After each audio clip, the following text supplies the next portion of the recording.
Assalamualaikum warahmatullahi wabarakatuh. Perkenalkan, saya Sofia Nurul Husna dengan NIM 2010131120 dari kelas 6B4 Reproductive Physiotherapy. Nah, di sini saya akan menjelaskan tentang sport disable para sport untuk memenuhi tugas Unprak dari modul Sport and Wellness. Di sini saya mengambil cabang olahraga yaitu sitting volleyball. Nah, ini adalah gambar dari sitting volleyball.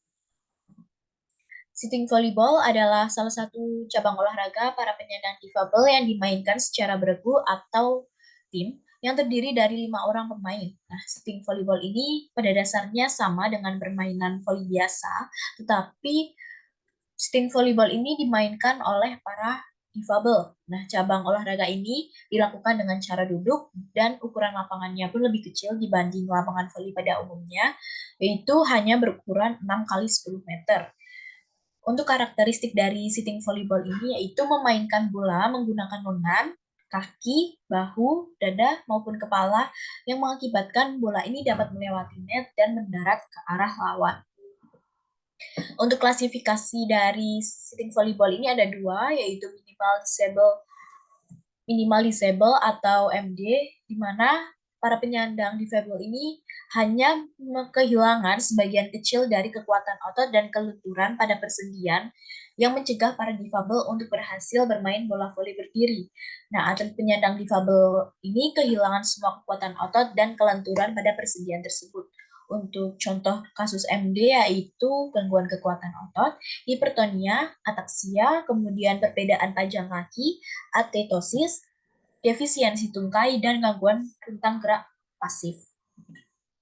Nah, untuk yang kedua yaitu ada di disable. Nah, disable ini diperuntukkan untuk penyandang disabilitas dengan gangguan gerak fungsi lebih berat. Nah, untuk memastikan pertandingan berjalan adil antara tim, maka dibuat peraturan, yaitu dalam satu tim hanya boleh ada satu pemain dengan kategori MD atau minimal disable.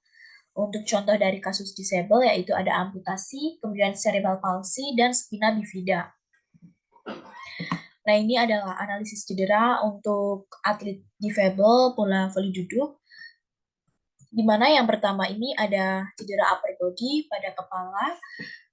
Cederanya itu bisa memar, lecet, dan bisa mengakibatkan pingsan. Kemudian badan dan bahu itu ada cedera memar, lepas sendi, kemudian kram dan strain.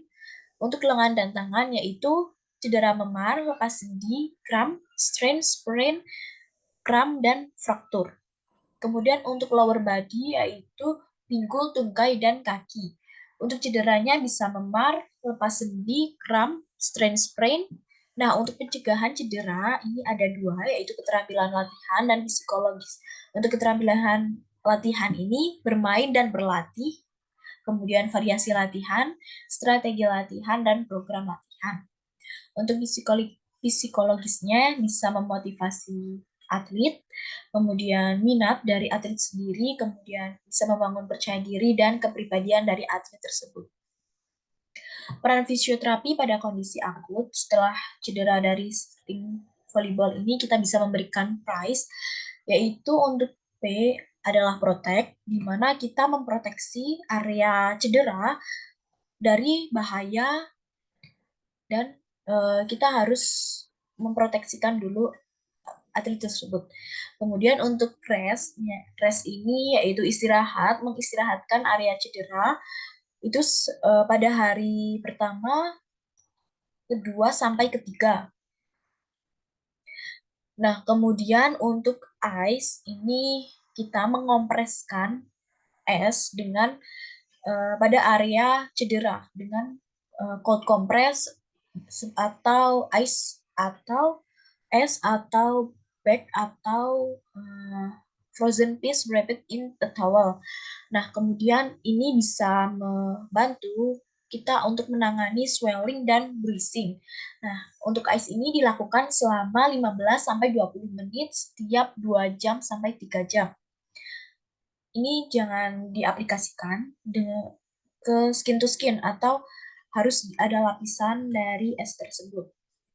Kemudian untuk kompres, nah kompres ini kita mengkompres area yang cedera menggunakan elastic bandage atau elastic tubular bandage untuk membantu menghilangkan swelling dan untuk membantu uh, mengu- me- untuk membantu me- agar tidak terjadi swelling dan movementnya ini sehingga pergerakannya itu tidak bergerak terus.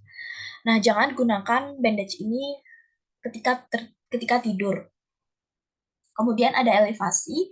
Nah, elevasi ini meninggikan area cedera di mana agar peredaran darah ini tetap lancar.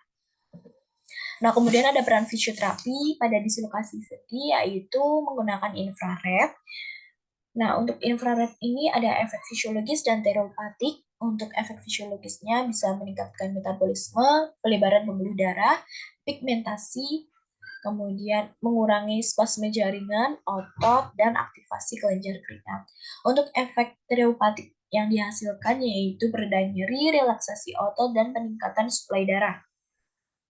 Selanjutnya untuk terapi latihan, ini yang digunakan adalah teknik static kontraksi, free active movement, assisted active movement, dan passive movement. Ini untuk mengurangi nyeri, sehingga kekuatan otot ini dapat meningkat serta menambah lingkup gerak sendi. Nah, selanjutnya untuk shoulder pain, ini bisa menggunakan infrared untuk efeknya sama, fisiologis, dan teriopatik. Kemudian ada stretching exercise. Nah, stretching ini sesuai pada keterbatasan gerak ke arah pola kapsuler, di mana dilakukan selama 8 kali hitungan dan 5-10 kali pengulangan pada setiap gerakannya, yaitu untuk gerakan eksorotasi, endorotasi, dan abduksi. Untuk yang ketiga ini ada terapi manipulasi yang digunakan ada traksi sendi bahu ke arah lateroventroskranial, kemudian gliding kaudal untuk perbaikan lingkup gerak sendi ke arah abduksi, gliding posterolateral untuk perbaikan lingkup gerak sendi ke arah endorotasi, dan gliding anteromedial untuk perbaikan lingkup gerak sendi ke arah eksorotasi. Selanjutnya ada hold relax exercise. Dengan teknik PNF ini hold relax yang diaplikasikan untuk menghilangkan rasa sakit serta meningkatkan lingkup gerak sendi. Nah, selanjutnya untuk low back pain ini bisa menggunakan TENS yang diaplikasikan pada punggung bawah sehingga akan berpengaruh langsung terjadi di tingkat sel, jaringan, segmental maupun sistem. Kemudian SWD, nah efek fisiologis dari SWD ini untuk meningkatkan metabolisme sel, kemudian meningkatkan elastisitas jaringan ikat dan otot, meningkatkan ambang rangsang dan konduktivitas saraf, dan vasodilatasi pembuluh darah. Tentunya untuk terapi latihan dari low back pain itu ada William Flexi Exercise, kemudian McKenzie Exercise, dan Stretching Exercise. Nah, sekian penjelasan dari saya. Kurang lebihnya mohon maaf. Terima kasih. Wassalamualaikum warahmatullahi wabarakatuh.